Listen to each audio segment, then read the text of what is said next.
Umagang umaga, sumabit yung crash guard ko doon sa grab bar ng pick-up. Buti na lang, malit lang ng gasgas. Napakaganda ng motor ni Kuya. Tignan mo mga papso.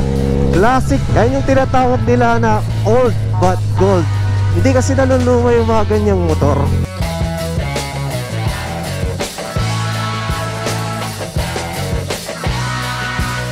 Pero sigurado may problema si Boss Alfred Watermax dun sa mga motor niya, sigurado. Alam nyo kung ano yung problema niya? Punta tayo ngayon ng Lingayen PSU. Bali may client meeting tayo today. Sasabit tayo ng quotation para sa kanilang photo and video coverage. Grabe, napakadami talaga ng sasakyan dito pag umagang umaga. Tapos hindi ka basta-basta makakatawid kasi matutulin. Kagaya ng mga motor na yan, napakatulin ng takbo nila.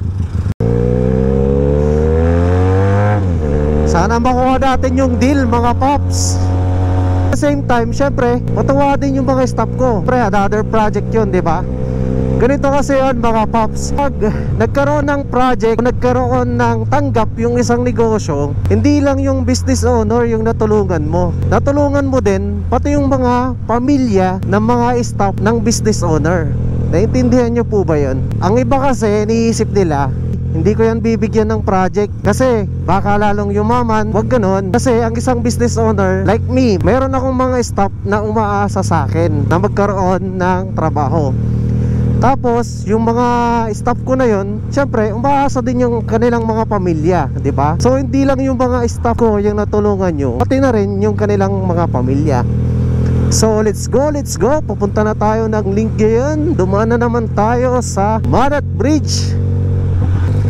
Tingnan mo mga pops, pag ganito city driving, tas kita mo madaming sasakyan, hindi mo talaga magamit yung power ng big bike. Speed at power ng big bike mo, magagamit mo talaga siya syempre sa expressway, di ba? Pero dito malabo. Pero lang kung magiging kamote ka. Pero syempre mahirap na kasi marami talagang sasakyan dito. Lalo na pag mga ganitong morning, madami talagang mga motorista na papunta sa kanilang mga trabaho. Ito pala yung bayan ng Bibalay mga pops. Medyo konti na lang yung sasakyan dito. For sure yung mga sasakyan nakapunta na sila sa kanilang mga trabaho. Bandang kanan may daan din doon going to Lingayen, pero ang daan mo dyan is Baywalk. Siguro mamaya try nating dumaan dyan pa uwi. Pero ngayon puntang muna tayo, daan muna tayo dito sa mismong bayan. Ang tagos kasi dito mismong bayan ng Lingayen. Ang kagandahan ng nagmumotor ka ng ganitong oras, no, hindi siya ganun kainit. Unlike pag tanghali, grabe yung init, para kang nalulusaw. Ngayon lang ulit tayo nakalabas. Tapos mamaya pupunta din tayo ng Dagupan Village Hotel. May nag-order sa atin ng helmet refresh. Siguro didiretso ko na rin yung helmet refresh sa Dagupan Village para minsana na yung lakad natin. Ito yung disadvantage pag wala kang top box. Yung mga gusto mong ilagay, wala kang mapaglalagyan. Anong kapatid ko, sabi niya, parang pang pulis, sabi niya, hindi naman tayo pulis. Loko yun Para sa akin kasi, napupugihan din talaga din ako sa adventure bike. Kanya-kanya din kasi ng taste yan pagdating sa motor, di ba? Sa underbone, yung mga iba trip nila ng rider, yung iba trip nila ng sniper. So kanya-kanyang taste yan. Pero madami kang pambili, kagaya ni Boss Alfred Watermax, walang problema, bilhin mo na yung gusto mong bilhin. Pero sigurado may problema si Boss Alfred Watermax doon sa mga motor niya, sigurado. Alam nyo kung ano yung problema niya?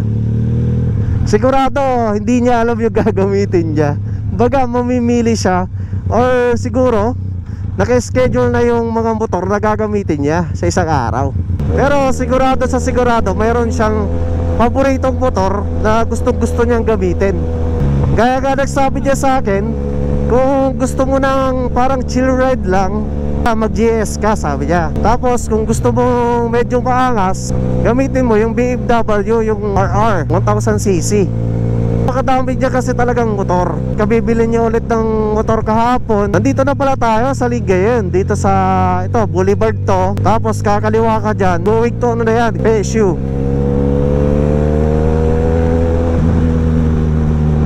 Nandito na pala tayo sa PSU guys. Tignan mo naman kung gaano kaganda ang school dito sa PSU. So papasok na po tayo dito sa may gate.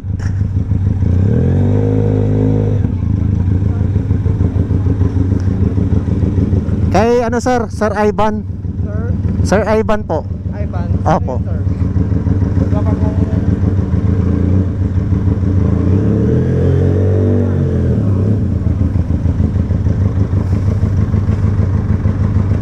Subali tatawagan natin yung contact natin dito sa PSU. Hello sir.